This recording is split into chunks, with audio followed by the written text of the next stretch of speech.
Hello and welcome दोस्तों। कल global market का माहौल काफी सकारात्मक था। जापान की जो जापान का जो इंडेक्स है निकेई 1.7% की बढ़त के साथ बंद हुआ था और हैंगसेंग में भी अच्छी खासी तेजी थी। जापान की अगर आज मार्केट देखें तो आज 0.29% ग्रीन में क्लोज हुआ है और यहाँ तक कि जो जितने भी ग्लोबल मार्केट हैं सारे ग्रीन में ही क्लोज हुए हैं। इसके उलट भारतीय बाजार में आज भारी बिकवाली रही। निफ्टी 241 पॉइंट की गिरावट के साथ बंद हुआ है। गिरावट के चार कारण: अडानी ग्रुप पर संकट। बाजार गिरने की सबसे जो बड़ी वजह अडानी ग्रुप के स्टॉक्स रहे जो करीब 10 से 15% तक क्रैश कर गए। अमेरिकी रेगुलेटर एसईसी ने गौतम अडानी और सागर अडानी के खिलाफ ब्राइबरी और धोखाधड़ी के मामले में समन भेजा है। समन भेजने के लिए कोर्ट से मंजूरी मांगी है। इस खबर से निवेशकों के भरोसा को तगड़ा झटका लगा है और एफआईआईज की लगातार बिकवाली। विदेशी संस्थागत यानी कि एफआईआईज भारतीय बाजारों से लगातार अपना पैसा निकाल रहे हैं, जिससे बाजार पर दबाव बना हुआ है। और मैं बात करूं तो रुपये में ऐतिहासिक गिरावट। भारतीय रुपया आज अपने ऑल टाइम लो यानी कि 92 के आसपास पहुंच गया। करेंसी की कमजोरी ने इन्वेस्टर की चिंता और बढ़ा दी। चौथा, बाजार पूर्व सावधानी। बजट आने से पहले निवेशक काफी सतर्क हैं और ऊपरी स्तरों से प्रॉफिट बुकिंग कर रहे हैं। आगे क्या होगा? अगले हफ्ते बजट पेश होने वाला है। बजट मार्केट के लिए सबसे बड़ा ट्रिगर होगा। क्या बाजार यहां से रिकवरी करेगा या गिरावट जारी रहेगी? आपकी राय क्या है, प्लीज कमेंट में बताएं।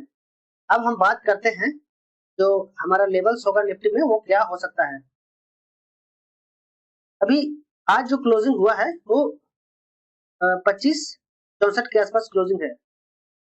ऐसा मेरा मानना है कि मार्केट यानी कि बाजार ये जो लो है 24,925-26 का एक बार फिर से ये टच करने आएगा।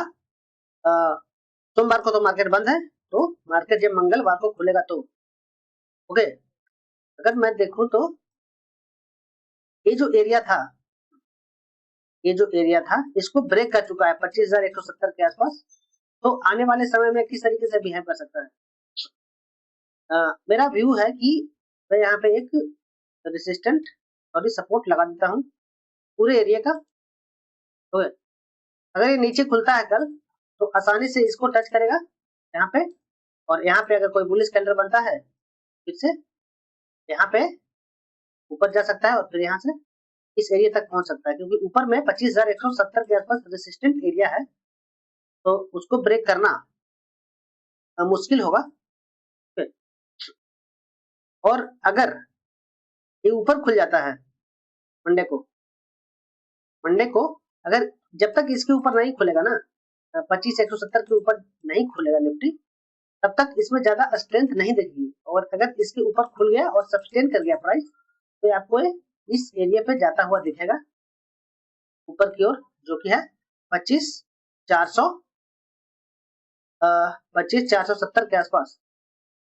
ओके, तो ये चीजें हो सकती है मंगलवार को। सेंसेक्स को एक बार देख लेते हैं।